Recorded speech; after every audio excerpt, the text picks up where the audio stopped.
Selamat pagi, salam sejahtera. Isu hangat pagi ini, Tun Mahathir setia ambil alih kerajaan dari Perikatan Nasional.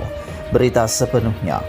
Dr. Mahathir Mohamad mencadangkan Majlis Gerakan Negara Mageran ditubuhkan untuk mengambil alih pentadbiran kerajaan daripada Perikatan Nasional susulan kegagalan pakatan itu mentadbir negara ketika pandemik COVID-19.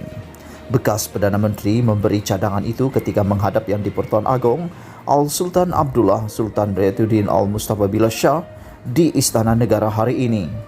Kita cadang Mageran diberi kuasa untuk menyelesaikan beberapa masalah dihadapi negara.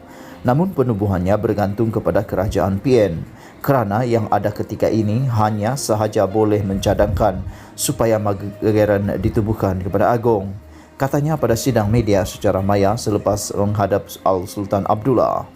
Mengulas calon sesuai mengetuai Mageran, ahli Parlimen Langkawi itu menjelaskan perkara berkenan tidak disentuh ketika sesi menghadap, namun beliau secara peribadi menawarkan diri sekiranya kerajaan mahu beliau kembali berkhidmat.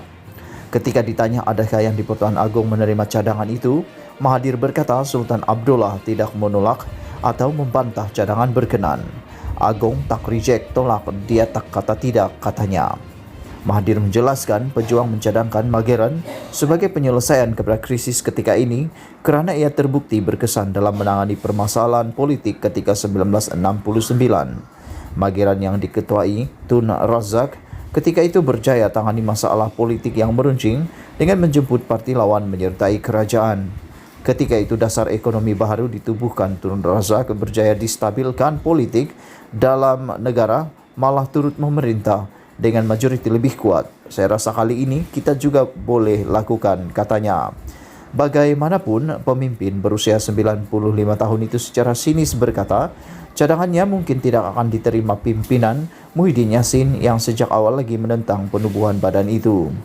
Saya tak yakin kerajaan Muhyiddin nak tubuh Mageran kerana awal-awal lagi Muhyiddin tak suka dan tetap tidak akan cadang Mageran kerana dia berpendapat PM sekarang cukup berjaya dalam semua bidang dan berjalan dengan baik.